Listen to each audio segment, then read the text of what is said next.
Terceira parte de Retas Brasil, Rabino Shmuel. Tânia, no trecho chamado segunda parte do Likutei Amarim, e também é chamado Educação dos Jovens. Coletado dos livros e dos discursos de mestres sagrados de abençoada memória, baseado sobre o primeiro trecho da leitura do Shema. É um trecho intermediário do Tânia, bem curto. Nós vamos ler ele em 3 dias. E vamos ler aqui então. Diz o versículo: ensine ao jovem de acordo com o seu caminho. Então, mesmo quando ele envelhecer, ele não vai desviar-se daquele caminho. Diz o Rebbe: quando fala aqui, ensina ao jovem conforme seu caminho, deduz-se que aquele caminho dele não é o caminho da perfeita verdade. Isso aqui inclui a personalidade dele, que pode estar desviada da verdade. E se for assim, se a verdade é uma só, então se para cada jovem vai ensinar de acordo com o caminho dele, e alguns não vão estar no caminho da verdade, qual é a qualidade de que eles vão seguir esse caminho mesmo na velhice? Se o caminho está torto? Pergunta o Rebbe.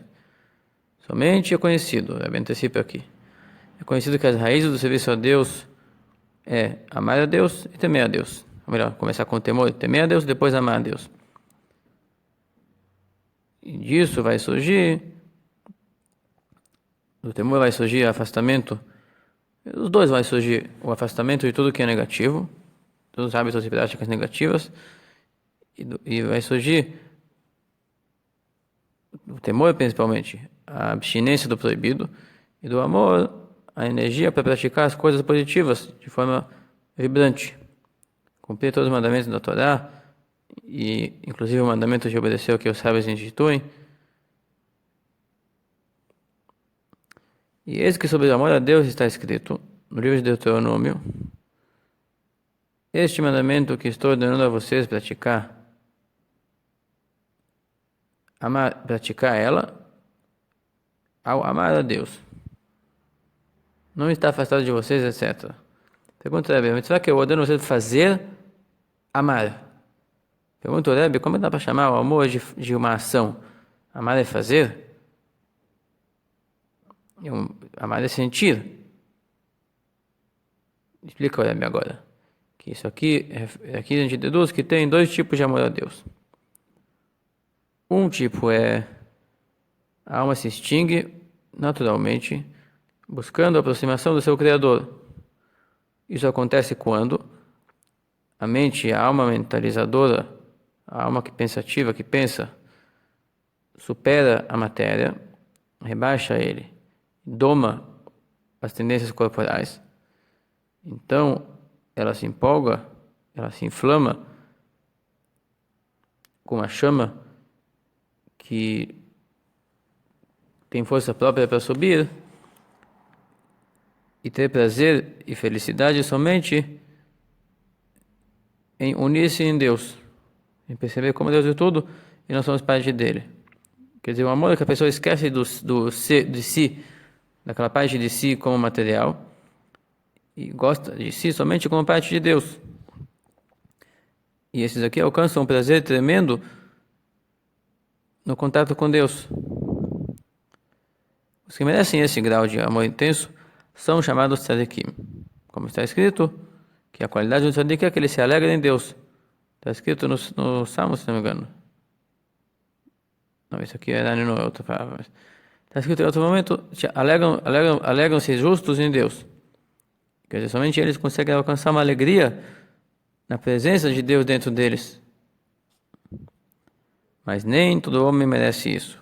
Porque para chegar nesse ponto de esquecer completamente o seu material e o seu ser individual, é necessário um refinamento do corpo demais. Muito, muito refinamento do corpo. E também,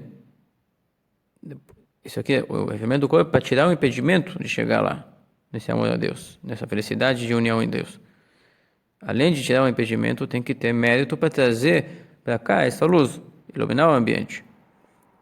precisa de muito estudo de Torá e boas ações para merecer a revelação de um departamento supremo de sua alma. Porque geralmente se revela na pessoa somente os graus denominados Nefesh, com muito esforço, Ruach. Somente com muitíssimo esforço de refinamento e boas ações vai se revelar na pessoa a Neshama, o grau denominado Neshama. Geralmente a gente usa o termo Neshama para toda a alma, mas quando entramos aqui em pormenores, ela tem departamentos. E a pessoa nasce somente com o Nefesh ativo nele. Os sentimentos que ele tem em relação a Deus, amores e temores e fé que ele tem em Deus, é o amor e temor e fé que tem o departamento Nefesh, mais escurecido, mais preparado para lidar com o corpo. E são amores e temores do tipo que você não esquece completamente do teu ser material.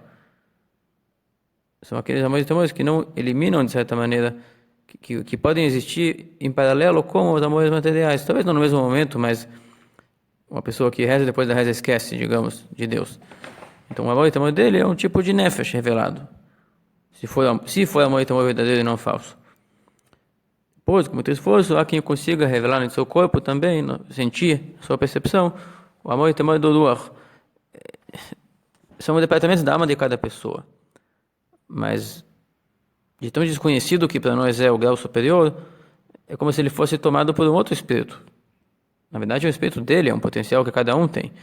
Mas é outra pessoa, quer dizer, um outro tipo de pessoa que ele estava lá dentro. Dentro daquele tinha um outro. E só depois de subir de nível, aquele outro podia se manifestar e você percebe que a pessoa tinha poderes mais do que você imaginou. E aqui falamos que o tzadik é aquele que tem revelação da Neshama, que é um grau alto, bem elevado, que ele esquece completamente do seu pessoa material e do seu ser individual. E a felicidade dele se torna a felicidade em observar a presença constante de Deus, a onipresença de Deus, em tudo e nele também. Então, isso aqui é um grau alto. O segundo grau, mais acessível, é o amor que cada pessoa pode alcançar. Desde que medite, desde que faça a meditação profunda e adequada e detalhada em assuntos que invocam o amor a Deus em coração de todo judeu. E aqui vai ter um resumo de assuntos.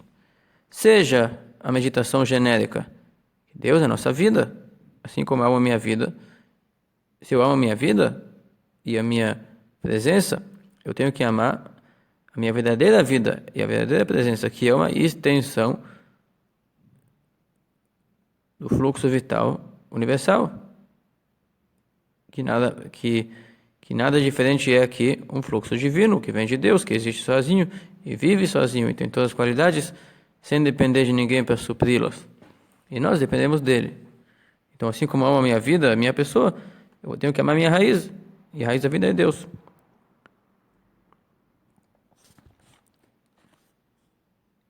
Similar ao estudo do Zohar, a pessoa dorme de noite e quer acordar viva de manhã. Ou melhor, a pessoa quer dormir porque sente pouca energia. Ele tem um desejo natural para ter mais energia.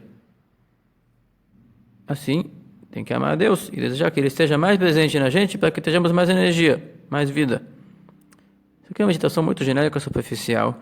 Claro que ela, como falamos antes, ela cabe no Nefesh. Quer dizer, não precisa ser Neshama.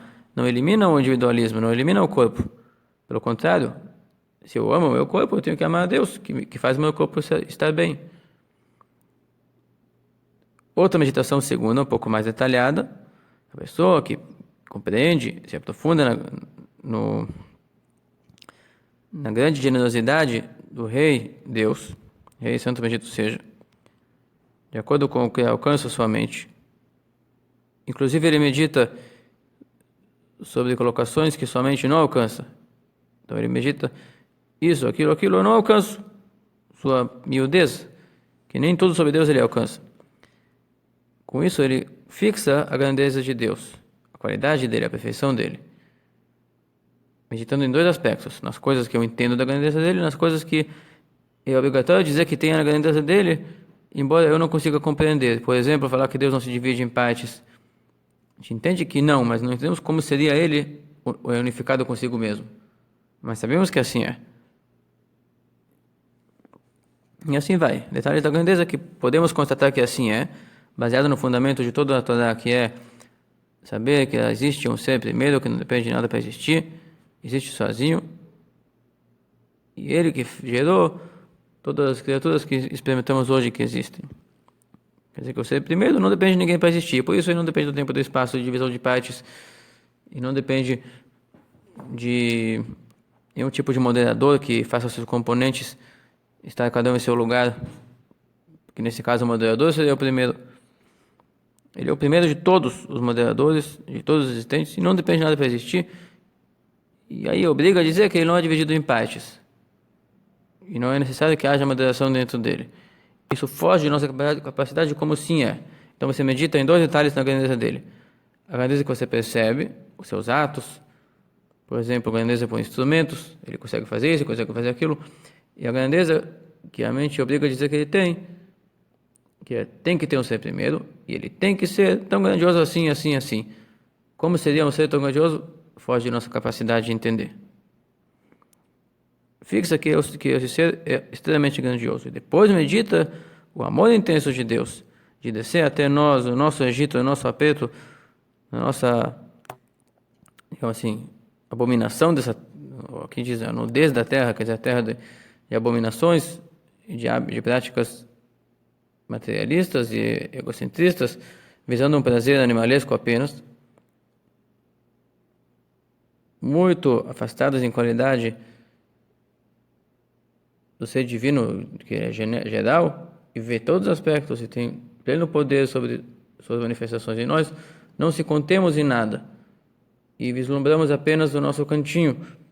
Apesar disso, ele ignorou todos os outros cantinhos e cantões do universo e desceu para tirar nossas almas de nossa prisão mental, de nossa prisão emocional, de nossa prisão na mão da impureza, aproximar-nos a Ele para nos grudar em Seu nome.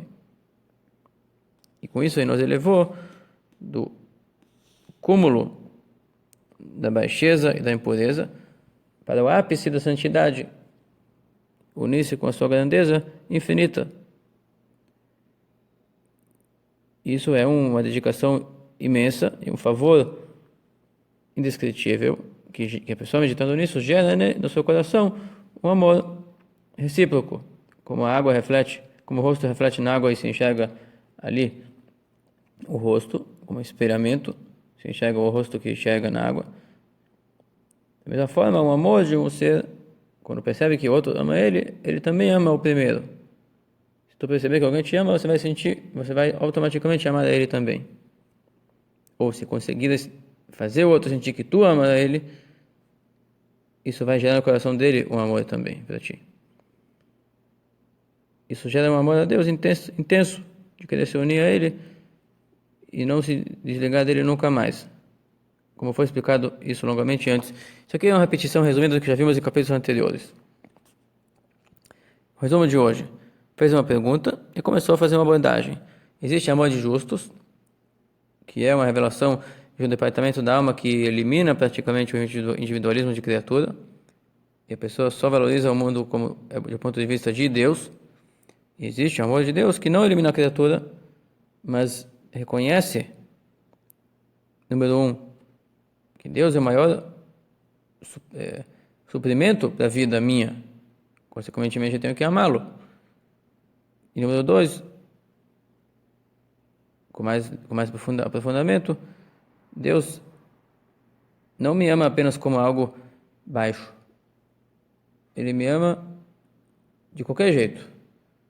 E me tira da minha baixeza porque Ele quer me ver na alteza. E Ele me faz poder sair das minhas limitações e não ser um ser rebaixado. E considerando que não mereço isso pela minha miudeza e a grandeza dele, é um favor tremendo, digno de ser, no mínimo, amado intensamente por isso. Até que o Tânia desse dia 4 de Sivan.